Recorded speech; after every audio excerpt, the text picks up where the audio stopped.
just thinking about this idea of life as a gift or a curse, kind of, and you know, how you go about coping, really, if you like, with that, if you should need to cope with it.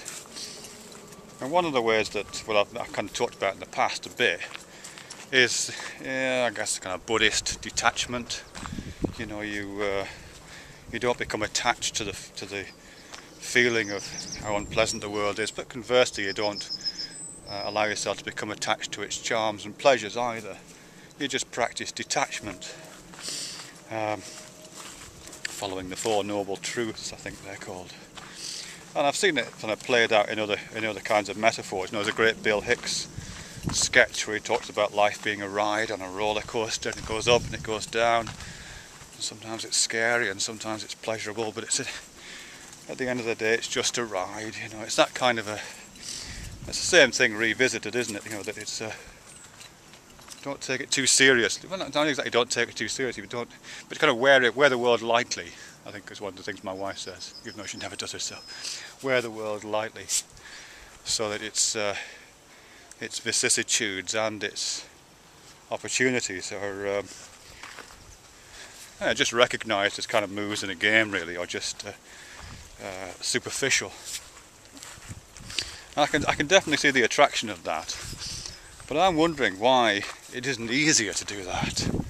You know, if I was God, or if I was a God designing the world, well, first off, I wouldn't have designed it this way. I certainly wouldn't have put the pleasure-pain thing as the motivator. I don't know what else you could have substituted, but you know, being God, you would think you would have done something else than allow something like natural selection, which, let's face it, is a bit of a painful way of doing things, rather than let that take it over. But if I was in that position, and that was the only strategy, if this really was the best of all possible worlds, the only machinery that even a godlike figure could design to do this job, then I would have put in that additional feature that we know it's just a ride. You know, we kind of have to work really hard to do that. You know, to be a practicing Buddhist, you have to practice, and even then you slip and become attached to things. And it's hard to see the world as a roller coaster ride when you turn on the TV and there's the oil slick, or there's the latest massacre, or there's the latest rape killing. You know what I mean? It is hard, or particularly when it's somewhere close to home and it's, you know, it's yourself or your family that's been affected.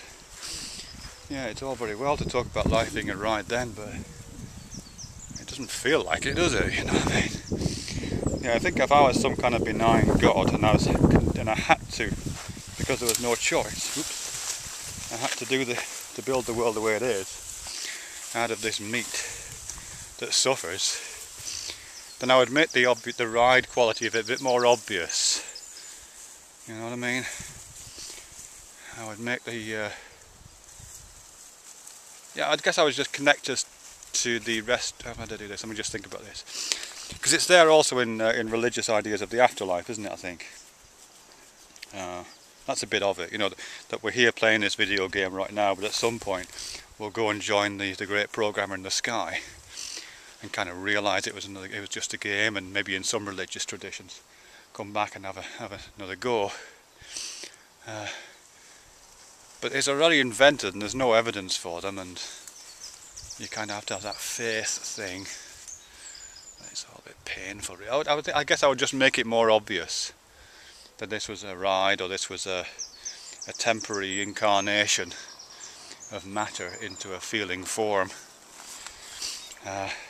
So whilst I'm standing here, a large part, you know, not a large part necessarily, but the constant awareness in my mind, which I could just turn to very easily, a constant awareness of my, I guess, my materiality in a way. I'll be constantly aware of my atoms and molecules and their part in the great flow of atoms and molecules in the world. I wouldn't need to be romantically attached to them in the way that I am to the ones that see me through life and give me a consciousness. I would just need to know, in a completely felt sense, the reality not just of my biological existence in the chain of natural selection and reproduction and all that process, but also to be intimately aware on that felt sense of my chemistry, or my physics, or my mathematical existence, if you like. You know what I mean?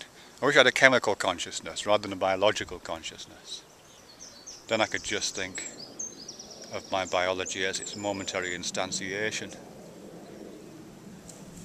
And I would know that when I die, I go back to the great chemist in the sky and become part of the great big chemistry set. And I would feel that as a reality. Then life would be a ride. It would be a ride on this weird meat body that we've got. That'd be alright. I'd cope with that. The colour of that tree. I know I sound like a miserable fucker sometimes, but look at the colour of that tree against the blue of the sky. I would enjoy that colour much more if I wasn't just biology.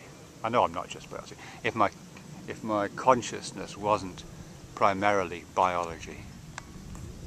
If I had some chemical consciousness and physics consciousness and mathematical consciousness, I would enjoy that colour much more.